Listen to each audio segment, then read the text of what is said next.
మూడవ అధ్యాయము కార్తీక మాస స్నాన మహిమ. ఓ జనక మహారాజా, కార్తీక మాసములో చేసే స్నానదానముల వలన విశేష పుణ్యం లభిస్తుంది. సకల ఐశ్వర్యములు కలుగుతేగాక మరణము తరువాత శివ సాన్నిధ్యము చేరుదురు. కానీ కొంతమంది భోగభాగ్యములు విడువలేక కార్తీక స్నానము చేయక అవినీతి పరులై భ్రష్టులై తిరిగి అనేక జన్మలు చండాలులై పుట్టి చివరకు క్షుద్ర జన్మలు అనగా కోడి, కుక్క, పిల్లి మరియు బ్రహ్మరాక్షసులుగా పుడతారు. దీనిని గురించి ఒక ప్రాచీన కథ చెప్పెదను, శ్రద్ధగా వినుము అని ఈ విధంగా చెప్పాడు. బ్రహ్మ రాక్షసులకు ముక్తి కలుగుట. ఆంధ్రదేశమునందలి దక్షిణ ప్రాంతమున ఒక గ్రామములో మహావిద్వాంసుడు, తపశాలి, జ్ఞానశాలి, సత్యవ్యాఖ్య పరిపాలకుడు, భూతదయ, పరోపకార బుద్ధియగు తత్వనిష్ఠుడు అనే బ్రాహ్మణుడు ఒకడు ఉన్నాడు. ఒకనాడు ఆ బ్రాహ్మణుడు తీర్థయాత్రలు చేయవలెనని కోరికతో బయలుదేరి చివరకు గోదావరి తీరానికి చేరుకున్నాడు. ఆ తీర్థ సమీపమున ఒక మర్రి చెట్టు ఉంది. ఆ మర్రి చెట్టు పైన భయంకర ముఖముతో, పొడుగాటి జుట్టుతో, నల్లని తాటి చెట్టులాగా బాణ పొట్టలతోనూ చూచువారికి అతి భయంకరంగా ఉన్న ముగ్గురు బ్రహ్మరాక్షసులు నివసిస్తూ ఆ దారిన వెళ్ళే బాటసారులను పట్టి భక్షించుచు ఆ ప్రాంతము యందు భయకంపితంగా చేసేవారు.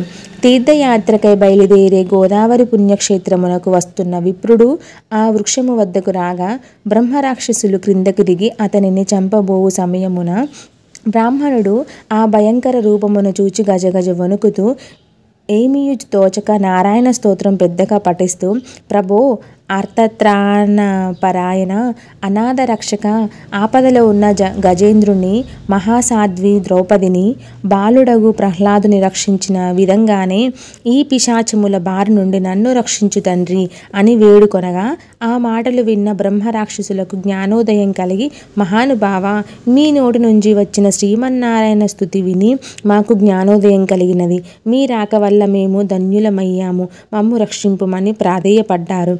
వారి మాటలు విన్న విప్రుడు ధైర్యం తెచ్చుకొని, ఎవరయ్యా మీరు ఈ రాక్షస రూపం ఎందువలన కలిగినది? మీ పూర్వజన్మ చరిత్ర ఏమిటి అని అడిగాడు. విప్రోత్తమ, మీ దర్శన భాగ్యం వలన మాకు పూర్వజన్మ మందలి కొంత జ్ఞానము కలిగినది. అందులో ఒక రాక్షసుడు తన వృత్తాంతము ఇలా చెప్పాడు. ఓ బ్రాహ్మణోత్తమ, నేను ద్రావిడ దేశ బ్రాహ్మణుడను. నేను మహాపండితుడని గర్వముతో న్యాయ విచారణ మాని పశువుల వలె ప్రవర్తించి తిని బాటసారుల వద్ద, అమాయకపు గ్రామస్తుల వద్ద దౌర్జన్యంగా ధనాన్ని వసూలు చేసి దుర్వ్యసనాలతో భార్యాబిడ్డలను సుఖపెట్టక, పండితులను అవమానపరుస్తూ, దాన ధర్మాలు చేయక, ఏనాడైనా ఒక బ్రాహ్మణుడికి బిడికిన అన్నం పెట్టక పాపాలను మూటగట్టుకున్నాను. ఆ విధంగా నేను చనిపోయిన తరువాత బ్రాహ్మణ ధనం అపహరించిన పాపానికి రౌరవాది నరకాలు అనుభవించిన తరువాత భూలోకంలో చాలా నీచ జన్మలెత్తి చివరకు బ్రహ్మరాక్షసునిగా పుట్టాను.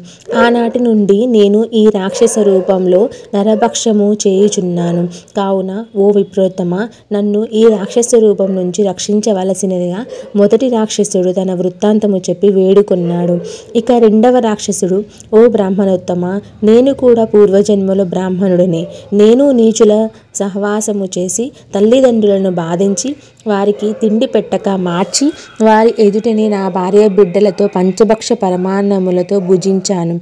నేను ఎట్టి దాన ధర్మములు చేయక నా బంధువులను కూడా హింసించి వారి ధనము అపహరించి రాక్షసుని వల్లే ప్రవర్తించాను. నేను మరణించిన తరువాత నరక కూపంలో నానా యాతలు పడి భూలోకంలో ఈ బ్రహ్మ రాక్షసునిగా జన్మించాను. నన్ను ఈ పాప పంకిమల నుంచి రక్షింపుము అని బ్రాహ్మణుడిని పాదములపై పడి వేడుకొన్నాడు. మూడవ రాక్షసుడు కూడా తన వృత్తాంతమును ఈ విధంగా చెప్పాడు. మహాశయ, నేనొక సంపన్న కుటుంబంలో పుట్టిన బ్రాహ్మణుడను. నేను విష్ణు ఆలయంలో అర్చకుడిగా ఉన్నాను. స్నాన సంధ్యలు విడిచిపెట్టి కర్మచండాలుడనై భగవంతుడిని ధూపదీప నైవేద్యములైన అర్పించక భక్తులు తెచ్చిన సంభారములను నా ఉంపుడు గత్తెకు ఇచ్చేవాడిని. మద్యమును మాంసమును తినుచు పాపకార్యములు ఎన్నో చేశాను. నా మరణము తర్వాత నరక బాధలు అనుభవించి ఎన్నో జన్మలెత్తి చివరికి ఈ రాక్షస జన్మతో ఈ చెట్టునాశ్రయించి ఉంటున్నాను. ఓ విప్రోత్తమా, నన్ను కూడా పాప విముక్తుని చేయుము అని ప్రార్థించాడు.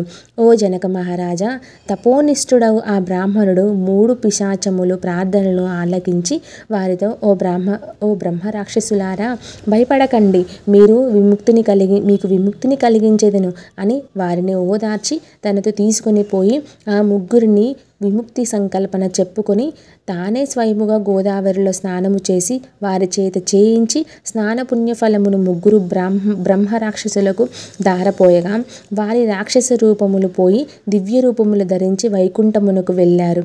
జనక మహారాజు, రాజా, కార్తీక మాసములో నదీ స్నానము చేసిన ఫలితం ఎంతో గొప్పదో కనుక కార్తీక మాస స్నాన ఫలం వలన హరిహరాదులు సంతృప్తి పొంది సకల ఐశ్వర్యములు కలుగజేస్తారు.